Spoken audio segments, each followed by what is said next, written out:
Mia Burke. Well, it's not Mia Burke. Okay, obviously my iPad was used by my daughter for homeschooling, and I don't know how to change it now. No. And the world of homeschooling is really uh, hitting everyone at the moment. How's that working out for you? With difficulty. With difficulty. I suppose it's lucky that I'm in a position to have certain IT resources, computers, so on, available for people. But I see now I need to reclaim ownership of some of those resources. So That's it. That's it. But look, or else just change my name, either or, either yeah, or. yeah, yeah, exactly, exactly. Either way, it's fine. Chris, how are you? Very good, thanks. Very good. How are Yeah, you? good to see you. And Yeah, likewise. I see Gary and Doris. Everyone's very welcome. It's great to jump on, and I'm really excited about today, and want to welcome anybody that's listening in. This is a little check in on the day.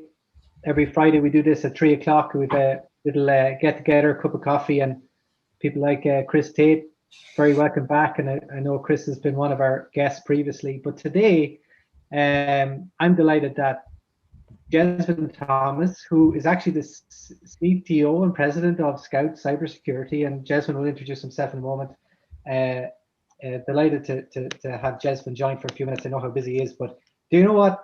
We have lots of things to cover in terms of MSP and cybersecurity, what that means, But I really want to know with Jesvin how he's managing working from home. And I know you're used to being in the office, and homeschooling is certainly a thing you're dealing with in your house too, Jesvin. Definitely. I have a 9-year-old, a 7-year-old, and a 3-year-old.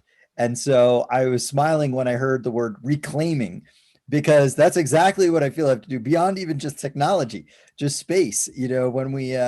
When we got our house originally, open layouts and everything were absolutely the vogue, and it's absolutely great. But no one ever thought about homeschooling for an open layout. So there's no doors, there's no area. And have you ever heard the phrase work expands to fill the time? It's like a Peterson's law or something like that. Well, I have a corollary to it, which is toys expand to fill the space. So like somehow, no matter what it is, like the space just gets filled with stuff, like as much as I tried to have less. But it's been great having the kids around, but at the same time, it'll be fun for going back to school too. It will, of course. But look, you found a little corner for today. That's all I get. I'm in the corner. Yeah, the kids are getting ready for school. So, but these are my two favorite things, which is coffee and chatting about technology and MSPs. So yeah, and I'm conscious. We purposely didn't tell you too much about today. So it really is that check-in. We have some people on the line, Jesvin, that own MSPs, working in MSP, work with vendors. There's some people tuned in as well on different channels, and it's really an opportunity for anybody to jump in and ask a question. But there was probably two areas, Jesvin, it would be great to get your thought on it, and one is really around the cybersecurity market, the issues that we've seen in the last few weeks. But as you look into 2021, and from a perspective, an MSP perspective, what are the main issues that people on this call are going to just need to focus in on, and if they haven't already, but what are the main drivers? What are we seeing in the threat landscape? What are the trends really, Jesvin, that if you were to put them in a couple of buckets, what does that look like in your eyes? Yeah, sure. So when you were saying even about like, what's happened recently in terms of technology and what we've seen with SolarGate and some of these other types of things and ransomware and all these things, one of the things that it reminds me of is back like even, I don't know now, it's been like 10, 15 years. I was actually working at Nokia at the time, and we were looking at sort of the future and what was coming.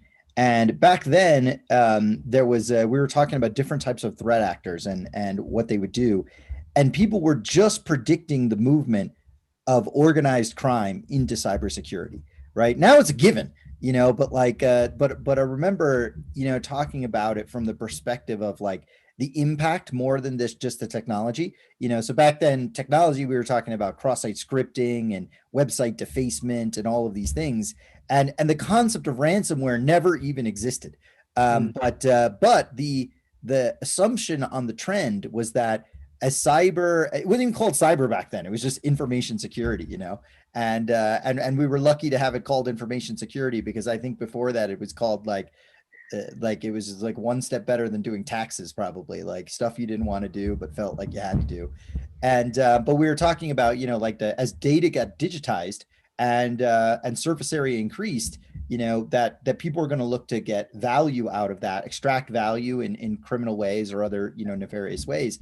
And that's really, what we've seen. So in one sense, we're going to see these different waves of different attacks, whether it of some kind of a major event that causes, some kind of issue.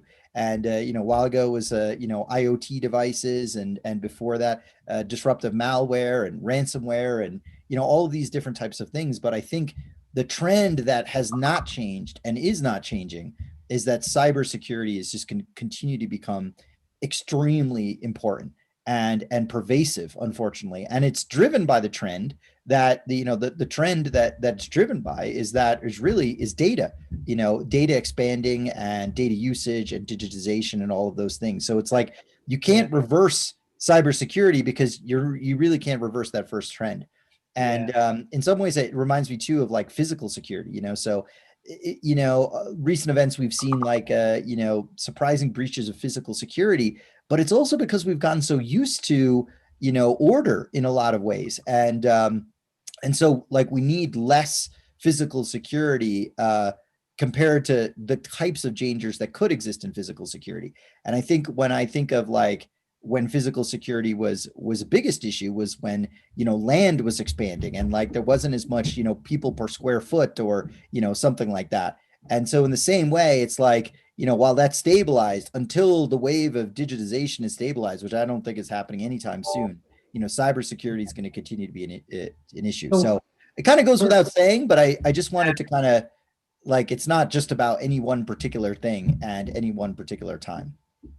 We obviously have people on the call here that remember and have developed break fix IT and have been in that space, and that concept has matured into managed service providers, and selling IT as a service is obviously the mainstay of. But what you're talking about is the need to sell cybersecurity as a service and helping your customers sell cybersecurity as a service, because it's just the need that's out there. But when you look at how quick the technology is moving, Jasmine, and the number of devices, as you talked about, like even keeping up with vendors that are out there, keeping up with the pace of change, how can folks do that? Like, what are the key things they need to be mindful of now as you go into this year and with that backdrop? I think the first most important thing that, and I was thinking just like things that don't normally get talked about, right? So we could talk about endpoint security and technology controls and all of these types of things. But I think that, one of the biggest things is even just ownership. Who owns cybersecurity in any organization? That is going to become very critical, because that person is the person who needs to, when there's an event, like who's in charge, right? When you think of any sort of emergency event, the first most important thing to understand is like who's in charge, who calls the shots. And the same thing, like who's going to be prepared and who's going to think about this. And I think like, we were talking about common phrases before, but if you've heard the phrase, urgent always beats important, I put cybersecurity in the important category and most other things that get asked for in the urgent category. So part of the reason for, I think, defining ownership, and there's a lot of, when I say ownership, that doesn't mean that like, it doesn't have to be like, hey, you got to afford extremely, high priced CISO that's just going to be focused on that. I mean, if you can, it's very helpful. But for every organization, even if you're a one person IT organization, you have to look at your time and say, there's a percentage of time I'm actually going to have to spend on cybersecurity, just like you spend a percentage of your time managing your books, just like you spend a percentage of your time handling your insurance, something like that. It's like, it's, I think the first most.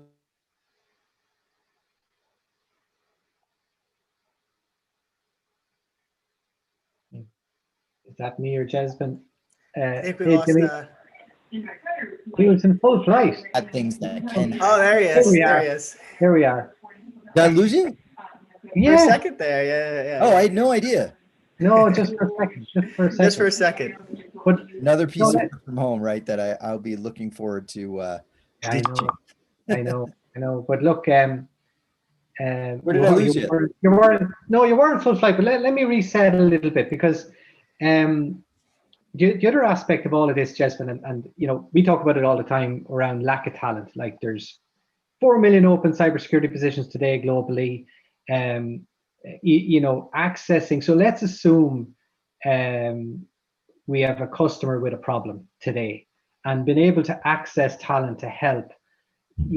Like, it's just such a huge aspect of dealing with the problem. So you're talking about ownership a moment ago, but assuming you have an owner, what's like, where are you going to get the help? Like, Chris Tate and I were chatting about this the last time we jumped on around. We need to build a community. We need to all keep speaking and collaborating and making sure we're helping each other, because frankly, there's not enough people to help. So there's this arbitrage there around talent and accessing talent. And Chris, you might want to jump in, but like I think for us, it's around building the community, the presence. So forget about Scout, MyKey, or whatever vendor you're with. We all need to collaborate more and more this year than ever before. Would you agree, Chris? Yeah, totally, absolutely. I think that the issue is, and this is a really interesting conversation, but I think one of the things that I would mention at this point is we're obviously we're in kind of a bubble, I guess, that we work in the MSP space or the vendor space. So we're speaking. I've worked at both. So at the minute, I'm kind of working as a vendor, and I'm speaking to MSPs, and we're talking about cybersecurity, and we're talking about the skills and the things that we need to solve the problem. Obviously, what the bulk of the MSPs, they work with customers, I guess, end users, whatever you're going to call them. They could be any kind of business. A lot of them could be small to medium businesses, so they might be. The example I always use is there may be a kind of a plumbers or something along those lines. Yeah. So we talk about cybersecurity. It's kind of a phrase that we use all the time. That's probably got relatively little meaning in terms of the plumbers are interested in plumbing, right? So when they're recruiting, when they're hiring, their business is about hiring more plumbers and doing more plumbing work.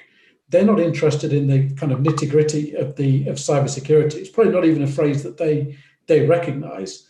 But obviously, as they would with some accountancy and other things, they would outsource that to MSPs, I guess. So it's the challenge I see when I speak to MSPs is, how do you obviously explain to a small to medium sized business, let's say, again, back to the plumbers, that probably aren't overly concerned about the technology, that they need to be taking this seriously and need to be using an MSP or an MSSP to deal with it properly. Because they might think, well, if the systems are down, we're plumbers, we can go offline, we can just continue to do the work. What's the worst that can happen?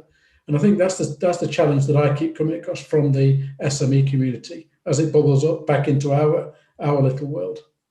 Yeah, great question. And I think when you look at cybersecurity overall, the goal is looking at what is going to disrupt your business the most, right? So that's why I was talking about the wave of digitization.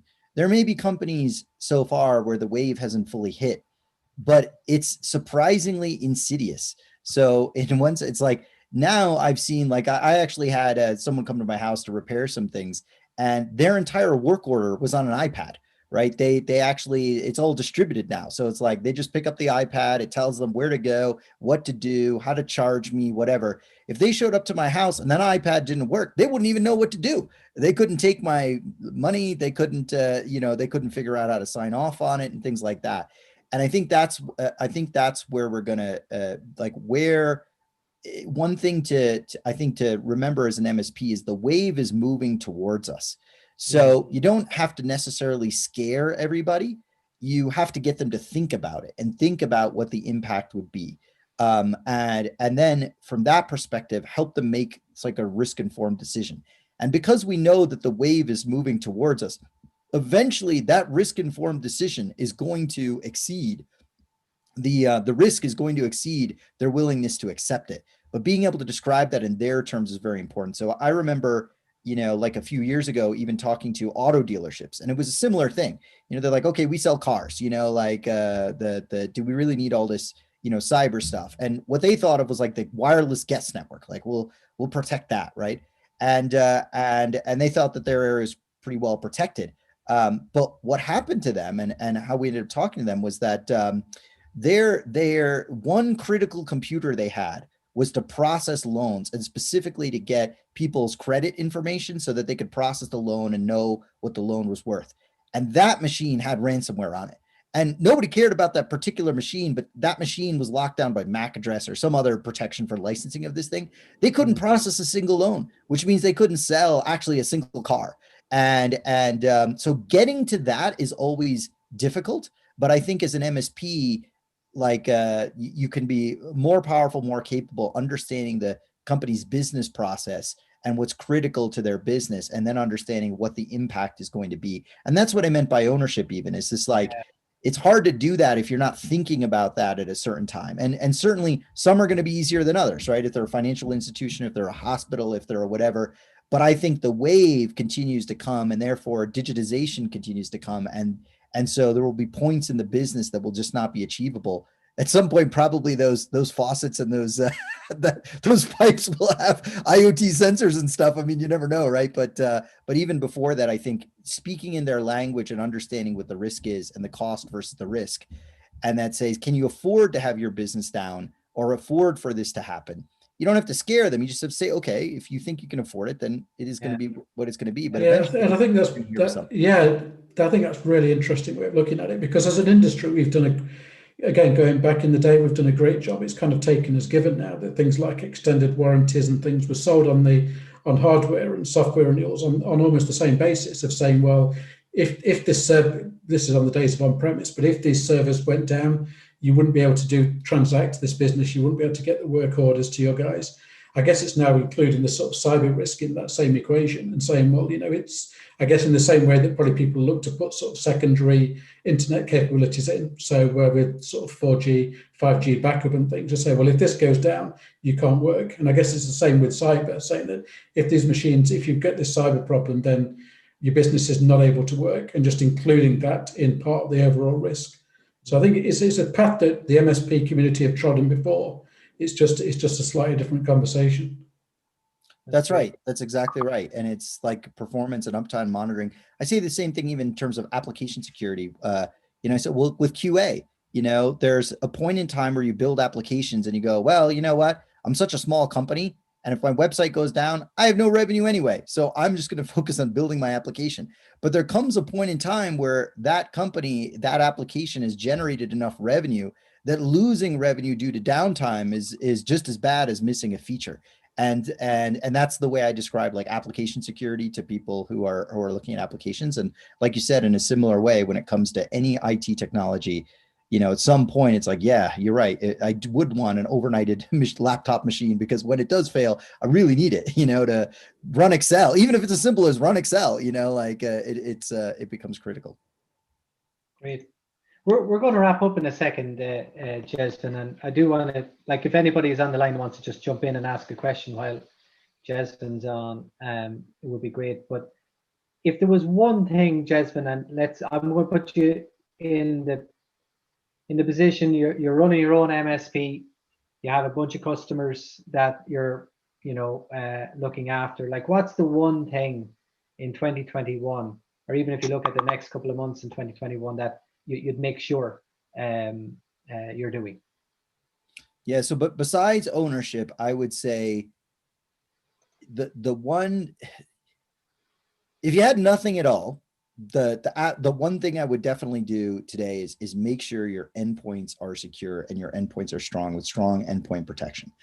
And that's not the trend piece, I would say. Like you should have already had that, right? The trend piece is going to be on identity. So it's like, if you do have the first part, the most important thing is looking at things like MFA, strong passwords, SSO. The prices of those things are coming down, but identity is becoming the issue is because as everything moves to SaaS, and away from so it used to be all the servers were in the network. Therefore, the best choke point was at the network perimeter.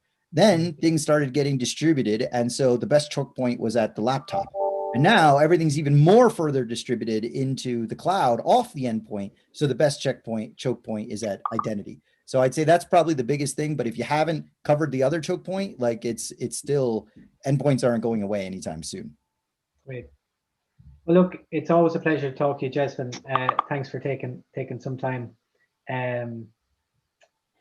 Really appreciate it. It'd be great if you pop on if you had a gap, Jesvin, another day, we can pop on, but we're going to wrap it up now. Jimmy, can I hand back over to you? And you want to see if we have any questions or? Yes. Thanks for everyone who joined live and those watching on Facebook and YouTube. We'll be back every week. If you just sign up on our website, we'll make sure to send you the link so you can sign up or join again. Does anyone have any questions for Jesvin before we stop the stream?